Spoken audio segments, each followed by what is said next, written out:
नमस्कार, मैं हूं ब्रिज द्विवेदी। कमोडिटीज के इस खास शो मेटल मीटर में आप सभी का स्वागत है। आज के सेशन में अगर देखा जाए तो कॉपर में मजबूती दिख रही है, 1000 के ऊपर ट्रेड करता हुआ दिखाई दे रहा है। जिंक में भी तेजी नजर आ रही है। सप्लाई में कमी और गिरते इन्वेंट्रीज के कारण अगर हम लोग देखें तो जिंक में 11 महीने के उच्चतम स्तर के करीब करीब जिंक नजर आ रहा है। ऐसे में ट्रेडर्स की कॉपर जिंक को लेकर क्या स्ट्रैटेजी होनी चाहिए, किस मेटल में दांव लगाया जा सकता है, कॉपर की डिमांड कैसी रहने की संभावना है, साथ ही निवेशक की क्या रणनीति होनी चाहिए, इस पर बातचीत करने के लिए हमारे साथ जुड़ रहे टेक्निकल आईक्यू के फाउंडर अखिलेश जैन जी। सर, बहुत बहुत स्वागत है आपका द बोनस में। Thank you very much Brij ji, thank you so sir, much. जिस तरह से कॉपर को आज हम लोग देख रहे हैं 1005 का भाव चल रहा है इस वक्त एमसीएक्स पर, क्या राय रखते हैं सर? यहाँ से क्या और मजबूती दिखाई देगी और अपसाइड मूवमेंट देखने को मिलेगा या प्राइजेस वापस से कूल ऑफ होती हुई नजर आएंगी? सर, क्या ट्रेडर्स को सजेशन देंगे आज के लिए?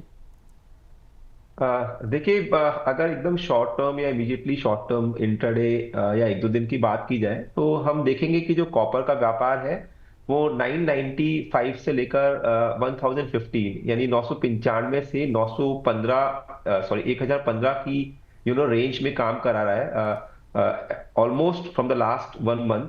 तो हम इन्हीं जो प्राइस रेफरेंस है इनके बीच में ही एक्चुअली अभी ट्रेड देख रहे हैं। और जिस हिसाब से अभी इकोनॉमिक एंड पे भी डेवलपमेंट है वो काफी ज्यादा पॉज्ड है, कहीं से पॉजिटिव कहीं से नेगेटिव, इस तरह के रुझान कॉपर में देखने को मिल रहे हैं। हालांकि अगर ओवरऑल स्ट्रक्चर की बात करें तो मुझे लगता है कि काफी बुलिश स्ट्रक्चर कॉपर का बना हुआ है। स्टिल अगर आज के लिए भी आपको काम करना है तो मुझे लगता है कि 1000 के नीचे अगर प्राइसेस मिलते हैं तो इसको आप बाय कर सकते हैं। 993 का इसमें स्ट्रिक्ट स्टॉप लॉस प्लेस करें।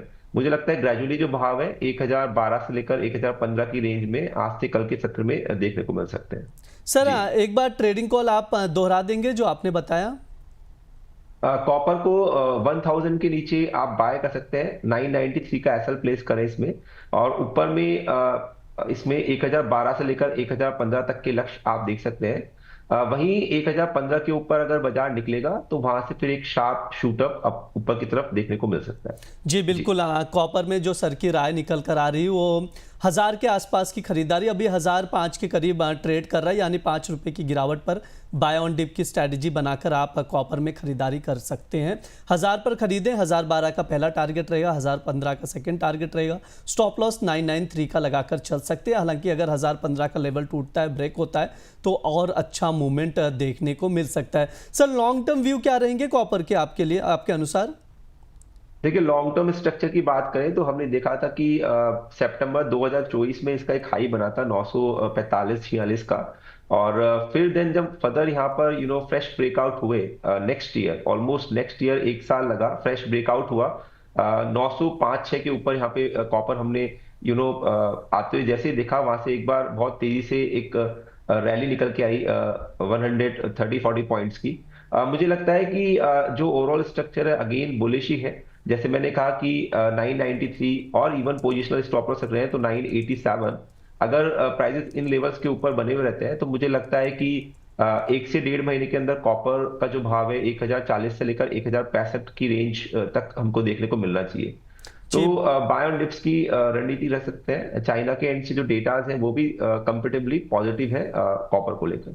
सर, एक चीज़ जी। और समझना चाहूँगा, बीच में जिस तरह से कॉपर को लेकर मूवमेंट देखने को मिला, 908 के बाद हमने 960 का एक ब्रेक लेवल देखा, फिर 980, फिर 1000 के ऊपर। क्या यहाँ से ऐसा सिचुएशन बनता हुआ दिखाई दे रहा है कि 1-2 साल में निकल के बराबरी या उससे आगे प्राइजेस जा सकते हैं, जैसे निकल 1300 के आसपास है तो? देखिए, कॉपर के चार्ट्स को या कॉपर के मूवमेंट्स को हम जब भी देखेंगे तो हमेशा जो कॉपर जो ये मेटल है हमेशा अपने लाइफ टाइम सबसे पहले तोड़ता है। आप अगर पिछले टाइम की हिस्ट्री को देखेंगे, जब भी यहाँ पे एक बड़ा फॉल आया, आइदर वो 2011 की बात करें जब ईयू में के अंदर क्राइसिस आए थे, या फिर कोविड के टाइम पे क्रंच आए थे, या जब भी मेटल्स के अंदर भारी बिकवाली होती है तो कॉपर, जिसको किंग ऑफ द मेटल भी बोलते हैं, ये हमेशा अपने लाइफ टाइम को सबसे पहले ब्रिज करता है। अभी ऐसा इमीडिएटली शॉर्ट टर्म में तो इस तरह की गणनाएं मुश्किल है थोड़ा करना, बट स्टिल मुझे लगता है कि यहाँ से एक अच्छी रैली हमको देखने को मिलेगी और 1070 के आसपास जैसे मैं बता रहा हूँ वो भाव देखने को मिलेंगे। देन फर्दर आगे डेवलपमेंट देखना पड़ेगा, लेकिन लॉन्ग टर्म निवेश की दृष्टि से कॉपर बहुत अच्छा मेटल लगता है। और इसको अगर फिजिकल में पॉसिबल है कहीं पे तो वहां से आप खरीदारी कर सकते हैं जी फ्यूचर्स के बिल्कुल। अंदर। जी। जी सर।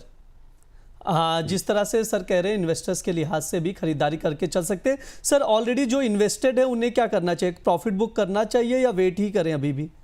987 का इसमें स्टॉप लॉस प्लेस करें और अपनी जो लॉन्ग पोजीशन है उनको डेफिनेटली बातें कैरी करना चाहिए। और अपसाइड जैसे मैंने जो लक्ष्य बताया 1060 से लेकर 1070 इस रेंज का वेट करना चाहिए। जी बिल्कुल, ये हो गई कॉपर की बातचीत। जो ट्रेडिंग कॉल्स दिए जा रहे हैं, लॉन्ग टर्म व्यूज दिया जा रहा है, उस पर आप लोग नज़र बनाकर चल सकते हैं। अब जिंक पर भी बातचीत कर लेते हैं। जिंक में भी हमने मजबूती देखी, 300 के ऊपर ट्रेड कर रहा है, 301 के करीब का भाव चल रहा है। सर जिंक में क्या करना चाहिए, क्या राय रखते हैं सर? शॉर्ट टर्म व्यू दीजिए। देखिए कंपेटिवली जिंक थोड़ा सा यहाँ पे अगेन सबड्यूड लग रहा है, एक रेंज में ट्रेड करता लग रहा है। मुझे जो इसकी इमीडिएटली रेंज लग रही है वो लग रही है 296 से लेकर 306 के बीच में। तो अभी इसी रेंज में ये लग रहा है कि काम कराएगा। हाल फिलहाल अगर इसमें कोई लॉन्ग पोजीशन बनानी है तो थोड़ा वेट एंड वॉच करना चाहिए। 297 इवन 293 तक के लेवल्स का वेट करना चाहिए। वहां पर स्टॉप लॉस आप प्लेस करें 290 का ऐसे लगाए। और ऊपर में 306 314 तक के लक्ष्य यहाँ पे पोजिशनली देखे जा सकते हैं। वहीं अगर इंट्राडे में भी काम करना चाह रहे हैं तो वेट एंड वॉच अगेन करें। यहाँ पे 302 के ऊपर अगर बाजार मेंटेन करते हैं, अभी 301 60 का भाव चल रहा है, 302 के ऊपर अगर बाजार रुकता है तो यहाँ पे फ्रेश खरीदारी कर सकते हैं। स्टॉप लॉस 301 के नीचे का प्लेस करें और इंट्राडे के लिए टारगेट 304 50 305 तक के देखे जा सकते हैं। जी बिल्कुल। जिंक में भी बाय ऑन डिप की स्ट्रैटेजी बनाकर चल सकते हैं। अभी 301 के ऊपर ट्रेड कर रहा है जिंक। यहाँ से अगर थोड़ी सी गिरावट आती है यानी बाय ऑन डिप की स्ट्रैटेजी रखना है। 296 या 297 के करीब खरीदारी करें। टारगेट जो रहेगा 306 का पहला रहेगा और सेकंड टारगेट 313 का रहेगा। स्टॉप लॉस 290 तक का लगाकर चल सकते हैं। सर लॉन्ग टर्म व्यू क्या रहेंगे जिंक को लेकर, आप कितने पॉजिटिव हैं? देखिए जब तक जो प्राइसेस है 396 के ऊपर क्लोजिंग बेसिस पे चल रहे हैं तो यहाँ पर आने वाले सत्रों में एक अच्छी तेजी नजर आ सकती है। और जो भाव है वो 340 तक भी पहुंच सकता है। तो 396 would be the SL closing basis. जब तक इसके ऊपर क्लोज है तब तक बाय ऑन डिप रखें। ऊपर में 340 तक के लक्ष्य देखे जा सकते हैं। जी बिल्कुल। ऊपरी स्तरों से 340 के लक्ष्य देखे जा सकते हैं। सो जिंक में भी सर बुलिश हैं तो उसके अकॉर्डिंग आप देख कर चल सकते हैं। सर ने 2 कॉल दिए हैं, कॉपर और जिंक, और कुछ फंडामेंटल्स बताए हैं जिन पर आप नज़र बनाकर चल सकते हैं। ये कुछ ट्रेडिंग कॉल्स या वेल्थ रिसर्च की ओर से भी दिया गया, अनुज गुप्ता की ओर से जिंक में खरीदारी की सलाह दी गई है। इसके अलावा कॉपर में भी उनकी ओर से खरीदारी की ही सलाह दी गई। मैं चाहूँगा कॉपर का भी ट्रेडिंग कॉल एक बार शो कर दिया जाए जिसे नोट डाउन करके चल सकते हैं। सर मैं आपके पास आना चाहूँगा, जिस तरह से आपने कॉपर और जिंक पर व्यू दिया है, अगर किसी ट्रेडर्स को एक चूज करना हो तो टॉप पिक्स में किसे आप सजेस्ट करेंगे? मेरे को लगता है कॉपर पे ही बैट करना चाहिए। कॉपर फंडामेंटली भी काफी बुलिश है और स्ट्रक्चर भी जो इसका है वो काफी अच्छा लग रहा है। तो कॉपर पे बैट कर सकते हैं 1060 से 70 की टारगेट्स के लिए। नीचे जो स्टॉप लॉस है वो 987 का पोजिशनली रहेगा। जी बिल्कुल। कॉपर में आप नज़र बनाकर चल सकते हैं। सर आपकी ओर से कोई डिस्क्लेमर? जो भी व्यूज बताए गए हैं उसमें क्लाइंट्स का पोजीशन हो सकता है। हमेशा रिस्क को फॉलो करें क्योंकि मार्केट्स कमोडिटीज काफी वॉलेटाइल रहती हैं। और अगर कोई क्रूशियल आप डिसीजन ले रहे हैं तो अपने फाइनेंशियल सेबी रजिस्टर्ड एनालिस्ट को जरूर रेफर करें। जी सर बिल्कुल। बहुत बहुत शुक्रिया सर आज की चर्चा में जुड़ने के लिए।